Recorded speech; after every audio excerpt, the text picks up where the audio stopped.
د ډاکټر ټیټسو ناکامرا پارک د اقلیم بدلون نړۍوال کنفرانس نننۍ درېمه یا اخري ورځ همدلته ترسره شوه چې ګڼ شمېر هېوادوالو پکې برخه اخیستې وه. په افغانستان کې د روانې وچکالۍ د اندېښنو حل په تړاو لیکل شوې مقالې مسؤلینو ته وسپارل شوې. د اقلیم بدلون نړۍوال کنفرانس په دې غونډه کې یو شمېر بهرنیو راغلو مېلمنو د افغانستان اقلیم بدلون په تړاو خبرې وکړې. In this conference which was about climate change, first of all, I would like to thank government of Afghanistan and the organizers of this conference who gave me a chance to share my ideas.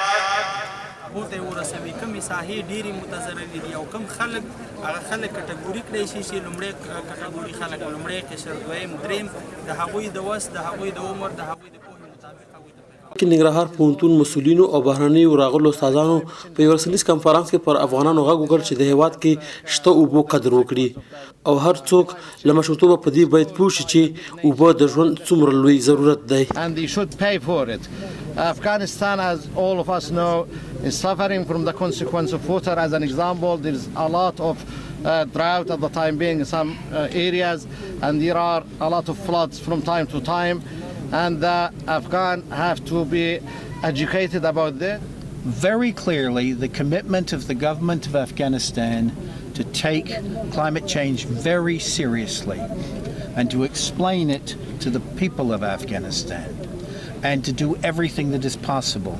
It also is a mobilization of the university people, of the lecturers and the professors and the students of Afghanistan to commit to doing the work that they must do to help the people of Afghanistan cope with this. د ننګرهار پوهنتون مسؤلین وایي د اقلیم بدلون نړۍوال کنفرانس نن وروستۍ ورځ وه.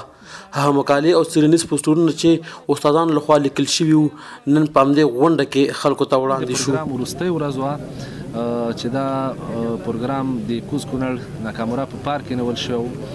الحمدلله د اجنډا سره سم افتتاحیه مسایل د دې پروګرام د قدردانۍ مسایل او دغه ډول سره د پوسټر پریزنټیشن مسایل چې تاسو اوس ګورئ چې په ټول پارک کې هغه استادانو چې څلوېښت مقالې د کنفرانس د علمي کمیټې د خوا نه پوسټر پریزنټیشن ته د هغوی منل شوي او چاپ شوي وي هغوی د خپلو مقالو نه او د خپلو تحقیقاتو او ریسرچونو نه دفاع کوي او هغه کومې پایلې چې دوی په د تحقیقاتو په نتیجه کې ترلاسه کړي دي هغه د پوهنتونونو د استادانو سره او د مسلک رابطې لرونکو متخصصینو سره شریکوي. په ننګرهار کې لومړي ځل لپاره د اقلیم بدلون نړۍوال کنفرانس ترسره شو. د کنفرانس په پرانیستي غونډه کې د ریاست الوزرا لومړي مرستیال مولوي عبدالکبیر په ګډون ځینې وزیرانو هم برخه اخیستې وه. د کنفرانس په دوهمه ورځ ننګرهار پوهنتون کې هغه مقالې چې بهرنیو استادانو او داخلي استادانو لخوا لیکل شوي وي وړاندې شوې. نن درېیمه ورځ ده د کنفرانس اخرنۍ برخه هغه څېړنیز پوسټرونه چې دوی له لورې لیکل شوي وو په ډاکټر ټیټسو ناکامرا پارک کې یو غونډې په ترڅ کې خلکو ته وړاندې شو. پژواک خبری آژانس د پیښو ریښتینې هنداره